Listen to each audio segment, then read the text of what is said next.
Hello friends, आज हम लोग बात करेंगे चुंबकीय पृथक्करण विधि की।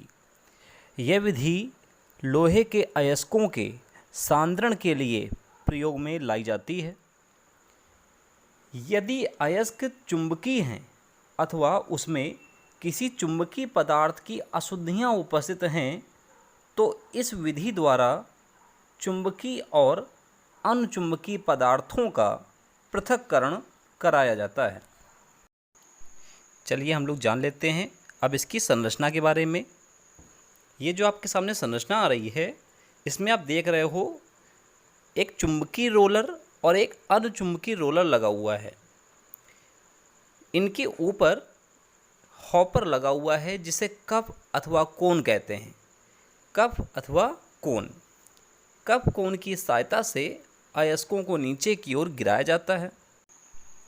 दोनों रोलर के ऊपर एक रबड़ का पट्टा लगा होता है जिसकी सहायता से ये दोनों ही रोलर लगातार मोटर के साथ रोटेट करते रहते हैं। अब शुरू करते हैं हम लोग इसकी क्रियाविधि को। तो जैसे कि आप देख रहे हो, ये दो रोलर लगे हुए हैं, एक चुंबकीय और एक अचुंबकीय। इसके ऊपरी सिरे पर लगा हुआ है कप अथवा कोन।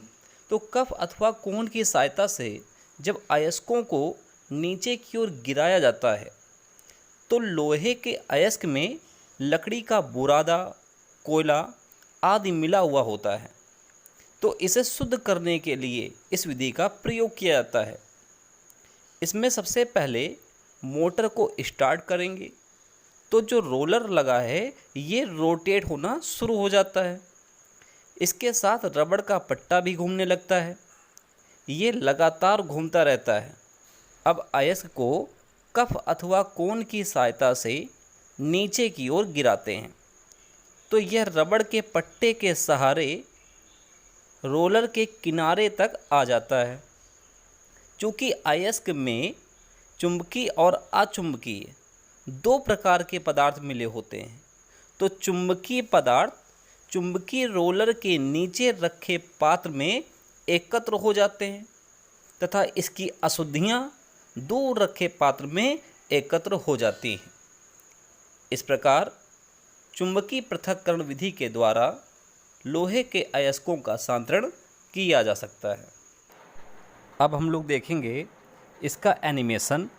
इस एनिमेशन के द्वारा हम लोग ये समझेंगे कि जो आप फिगर में देख रहे थे, जो मैंने अभी आपको क्रियाविधि इसकी बताई थी, वो किस प्रकार से फॉलो होती है।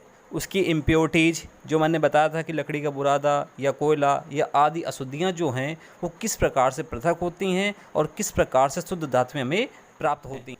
तो अब आप लोग जो देख रहे हो ये पूरा एनिमेटेड है। एनिमेशन द्वारा आपको दिखाया जा रहा है कि किस प्रकार से ये वर्कआउट कर रही है मशीन। देखिए, इसमें जो दो रोलर दिख रहे हैं, इसमें एक चुंबकीय है और एक अनचुंबकीय है। ये आगे वाला जो आप देख रहे हो ये है चुंबकीय और जो पीछे वाला है वो है अनचुंबकीय। जहाँ से ये आपको अयस्क गिरते हुए दिखाई दे रहे हैं, जहाँ लिखा है मैग्नेटिक सेपरेशन, यहाँ पर लगा है हॉपर। इस हॉपर की सहायता से अयस्क नीचे की ओर गिर रहे हैं जो कि रबड़ के पट्टे की सहायता से आगे की ओर आते जा रहे हैं। अब यहाँ पर आप देख रहे हो कि जो इसकी इम्प्योरिटीज़ हैं, अशुद्धियाँ हैं, वो सब दूर यानी कि आगे वाले पात्र में एकत्र हो रही हैं, लेकिन जो शुद्ध धातु है जिसमें लोहा उपस्थित है वो निचले स्तर पर यानी कि चुंबकीय रोलर के ठीक नीचे जो पात्र देख रहे हो यहाँ पर शुद्ध धातु में एकत्र हो जाती हैं। इस प्रकार से चुंबकीय पृथक्करण विधि के द्वारा लोहे के अयस्कों का सांद्रण किया जा सकता है। Okay, thank you.